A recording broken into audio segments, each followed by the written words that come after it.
नमः शिवाय, जय भोलेनाथ। आप सभी लोगों का मेरे चैनल में स्वागत है।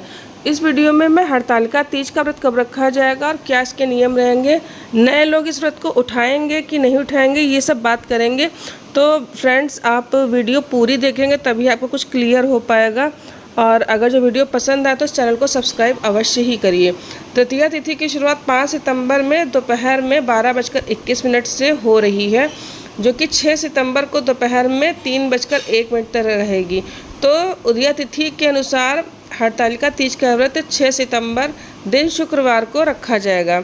और इसकी पूजा के लिए सुबह के अगर जब मुहूर्त की बात करें तो सुबह का मुहूर्त रहेगा 6:01 से और 8:32 तक रहेगा।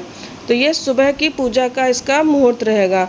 और अगर जो अब मैं शाम की पूजा के समय की बात करूं, पहले पूजा के समय की ही बात कर लेते हैं तो ज़्यादा सही रहेगा, उसके बाद में नियमों की बात करेंगे।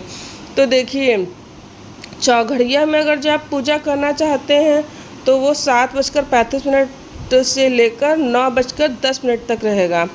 और अगर जो आप शाम के समय पूजा, जो गोधूली बेला होती है, वो हम लोगों के यहाँ तो उस समय पूजा होती है। लेकिन चलिए पहले समय बता देती हूँ, फिर सारे नियम की बात करेंगे। जैसा कि मैंने कहा, तो शाम के समय पूजा की अगर जो हम बात करें तो 5:01 से 6:36 तक रहेगा। तो ये जो है बहुत ही अत्यंत शुभ समय है, आप इस समय शाम की पूजा अवश्य कर लें। अब बात करते हैं पूजा के नियम क्या होंगे। सबसे पहले तो मैं बात करती हूँ कि जैसे कि बिहार साइड में, झारखंड में एक दिन पहले नहाना और खाना होता है। तो ये लोग अपना नहाना जो है वो दिन बृहस्पतिवार को करेंगे। और हम जैसे कि हम लोग उत्तर प्रदेश के रहने वाले हैं, लखनऊ या जैसे ये जितना भी यूपी का इलाका क्षेत्र आता है, तो हम लोगों के यहाँ जो नहाया जाता है, सर के जो बाल धोए जाते हैं वो जिस दिन व्रत होता है उस दिन शाम को धोए जाते हैं, सुबह में नहीं। पूजा हमारे यहाँ मेन जो होती है यूपी साइड में वो शाम की होती है। और जो झारखंड में भी मैं रही हूँ, वहाँ पर जो मैंने पूजा देखी है, अगर जो मैं झारखंड की बात करूँ, बिहार की बात करूँ, तो ये लोग पूजा सुबह करते हैं, पंडित जी को बुला के लोग सुबह पूजा करते हैं। तो ये लोग पूजा का नियम भी एक दिन पहले लेते हैं। तो बृहस्पतिवार को आप लोग बाल धोएंगे। और ऐसा मत समझिएगा कि आप बृहस्पतिवार को बाल नहीं धो सकते, क्योंकि वार से बड़ा त्यौहार होता है। तो अगर जैसा आपके यहाँ जो रूल है, जो नियम है, आप उसी के अनुसार चलिए। कुछ कुछ दूरी पर जाके हर जगह का नियम, पूजा का नियम, त्यौहार का नियम बदल जाता है। आपके यहाँ जैसा होता हो आप वैसा वही नियम करिए। और हम लोगों की साइड जो है, जिस दिन हरतालिका तीज का व्रत होता है उस दिन सुबह में बाल ना धोकर शाम को बाल धो जाते हैं। शाम की जो गोधूली की पूजा होती है उसके पहले हम लोग बाल धोते हैं। तो इस व्रत में बाल का धोना बहुत महत्वपूर्ण होता है, बहुत ज़रूरी होता है, बाल ज़रूर धोए जाते हैं। तो इसमें और सकट के व्रत में बाल, संकष्टी चौथ जो होती है इसमें बाल अवश्य ही धोए जाते हैं। ठीक है, एक तो बात ये हो गई। फिर बाल धोकर शाम की पूजा की जाती है। और क्या इस साल जो व्रत उठाया जा सकता है नया कि नहीं, तो बिल्कुल उठा सकते हैं। ना तो इस साल अधिक मास है, ना ही तो कोई तारा डूबा हुआ है, शुक्र भी नहीं डूबा, गुरु भी नहीं डूबा है। तो आप लोग आराम से नया व्रत उठा सकते हैं। ये तो दूसरी बात हो गई। और तीसरी बात कि पूजा का तरीका क्या होना चाहिए, तो पूजा कितनी बार करनी चाहिए।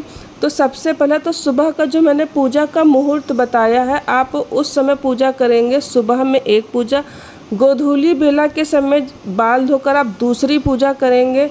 तीसरी पूजा जो होती है 12 बजे हम लोगों के यहाँ एक आरती होती है, तो तीसरी पूजा वो उस समय आप लोग करेंगे। और चौथी पूजा हम लोग सुबह में भोर में बिल्कुल करते हैं, करीब 3:45 बजे करते हैं। तो ये हम लोग 4 बार पूजा करते हैं। 4 समय की पूजा का विधान हम लोगों की तरफ होता है, आपके यहाँ जैसा होता है वैसा करिएगा। और बाल तो अवश्य ही धोइएगा। 16 श्रृंगार करके पूजा किया जाता है, 16 श्रृंगार कर लीजिएगा। जो भी कुछ साड़ी वगैरह कोई नई रखी हो तो नई, नहीं तो 1-2 बार की धुली साड़ी पहन लीजिएगा। और इस व्रत में जो होता है, पार्थिव जो शिव शंकर होते हैं, लिंग जो होता है मिट्टी का, मिट्टी की माता गौरी बनती हैं, गणेश कार्तिकेय बनते हैं, पार्थिव लिंग की पूजा होती है। तो गौरा माँ, गणेश कार्तिकेय और लिंग और नंदी जी ये सब बनाकर तब उनका भी जो है माता गौरा को भी सब वस्त्र पहनाए जाते हैं, उनका 16 श्रृंगार से उनको भी सजाया जाता है माता गौरा को। जो भी आप दान के लिए श्रृंगार का सामान लाएं, पहले गौरा जी को सारा सामग्री लगाना है, उसके बाद में वो सामग्री को दान करना है, ठीक है।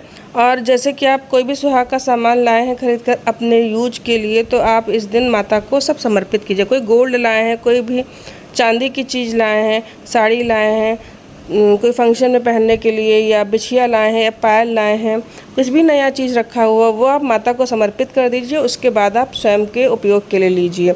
और एक नियम बना लीजिए कि जो भी कुछ आपको जैसे साल में चूड़ी पहननी, सिंदूर पहनना, वो सब लाकर रख लीजिए साल भर का, माता को समर्पित करके तभी आप अपने उपयोग में लें, तो बहुत अच्छा होता है, इसमें माता का आशीर्वाद होता है, ठीक है।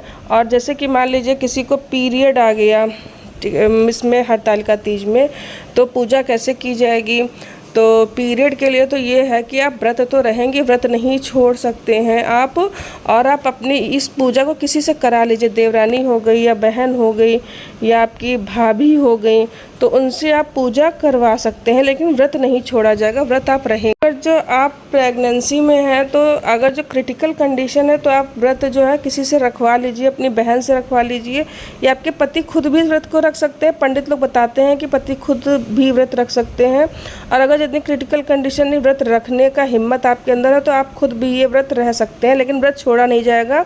12 साल बाद उद्यापन किया जाता है, उसके बाद आप इस व्रत को हल्का अवश्य कर सकते हैं, शाम को जल ले सकते हैं, फल ले सकते हैं, व्रत छोड़ा नहीं जाता है, किसी भी हालत में व्रत नहीं छोड़ा जाता है, ठीक है। और सुहाग का सामान जो सुबह में जो है आप किसी पंडित जी को दान में दे दीजिए, या जो आपका मान्य हो आप उसको दान में दे सकते हैं। कोई भी नंद हो या जो भी कोई हो, मान्य हो, भांजी हो, नंद हो या पंडित जी हो, कोई ब्राह्मण हो, उसको आप दान में सामान दे सकते हैं।